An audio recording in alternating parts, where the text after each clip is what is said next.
Hello, Michael here.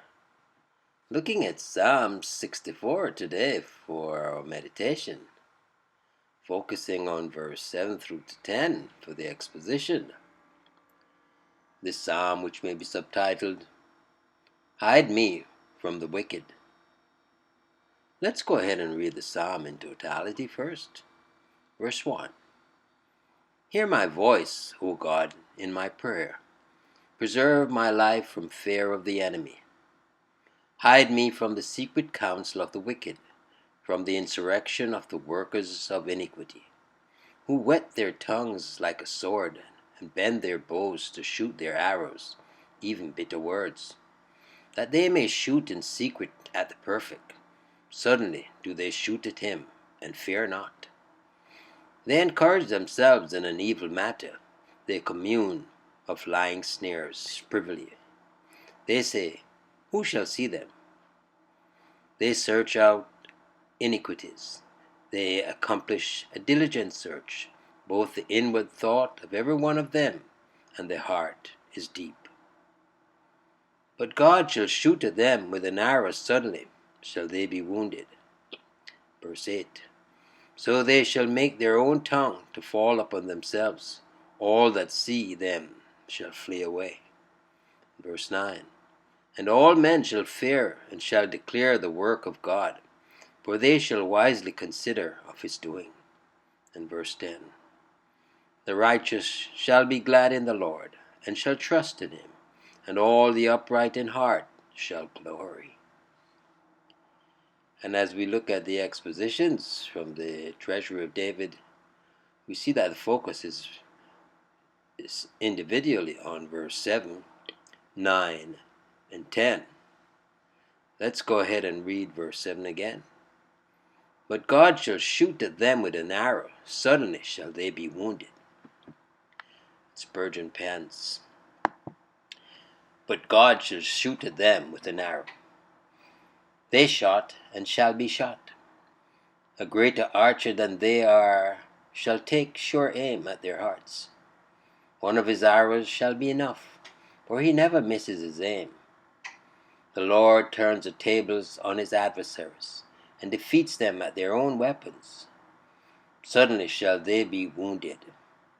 They were looking to surprise the saint, but lo, they are taken at unawares themselves. They desire to inflict deadly wounds, and are smitten themselves with wounds which none can heal. While they were bending their bows, the great Lord had prepared his bow already, and he let slip the shaft when least they looked for such an unsparing messenger of justice. Vengeance is mine, I will repay, saith the Lord. The righteous need not learn the arts of self-defense or of attack. Their avenging is in better hands than their own. Then he turns to verse 9. And all men shall fear. They shall be filled with awe by the just judgments of God, as the Canaanites were by the overthrow of Pharaoh at the Red Sea. Those who might have been bold in sin shall be made to tremble and to stand in awe of the righteous judge, and shall declare the work of God. It shall become the subject of general conversation. So strange, so pointed, so terrible shall be the Lord's overthrow of the malicious, that it shall be spoken of in all companies.